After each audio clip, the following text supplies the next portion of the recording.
বন্ধুরা, তোমাদের মাঝে আবারও চলে এলাম একটা নতুন রেসিপি নিয়ে। দেখতে পাচ্ছ এখানে শুকনো লঙ্কা দিলাম, আর দেখো এখানে আলু পেঁয়াজ কাটা,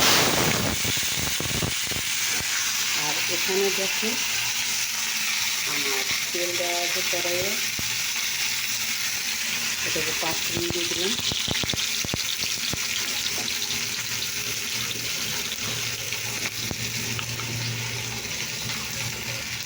এটাকে তেজপাতাটাও দিয়ে দিলাম। দেখতে পাচ্ছি বন্ধুরা, তেল পাঁচফোড়ন দিতে দেখো এখানে আদা রসুন আর একটুখানি পেঁয়াজ দিয়ে কষা আছে, এখানে তেলের উপর এটা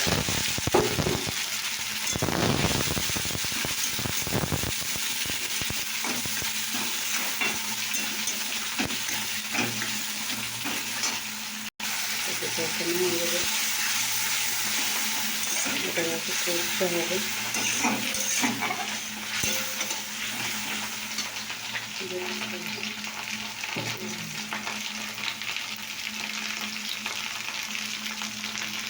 সেখানে হলুদ দিলাম, পরিমাণ মতো দিলাম, লঙ্কা গুঁড়ো দিলাম,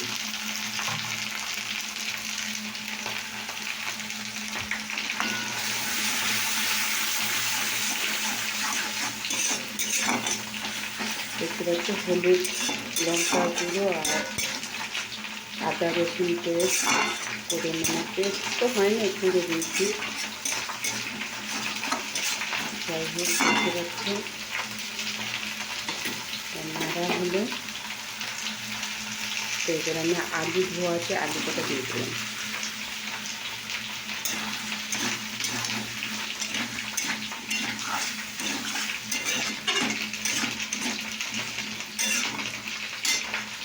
দেখো সয়াবিনটাও ভেজে দিয়েছি, সয়াবিন আলু এভাবে একটা রেসিপি বানিয়ে দিলাম।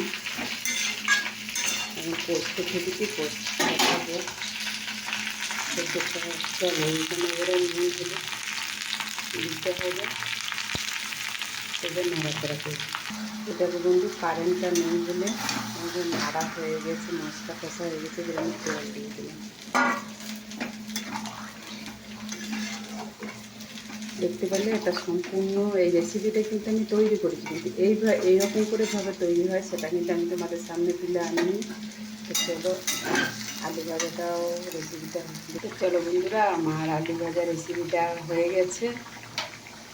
তো দেখতে পাচ্ছি উনুন অফ করে দিতে হয়ে গেছে, আর এখানে দেখো এই সয়াবিন আলু রেসিপিটাও আমার হয়ে গেছে। তোমাদের এই রেসিপিটা কেমন লাগলো? আদা রসুন পেঁয়াজ দিয়ে যেমন একটা রেসিপি হয়, তো সেইটাই তোমাদের সামনে তুলে ধরলাম। মানে না জিরে গুঁড়ো, না ধনে গুঁড়ো, কোনো মশলা, শুধু এটাই মশলা দিয়ে আমি এই রেসিপিটা তৈরি করলাম। তো তোমাদের কেমন লাগলো অবশ্যই জানিও। আর আমি ভিডিওটা বানাইতে না আমার ঘরে কারেন্টটাই কেটে গেছে, যাই হোক একটু অন্ধকার অন্ধকার লাগছে।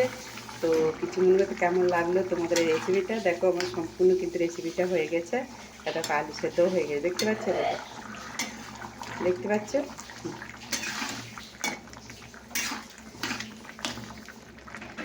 দেখো হয়ে গেছে। তোমাদের কেমন লাগলো অবশ্যই কমেন্ট করে জানিও।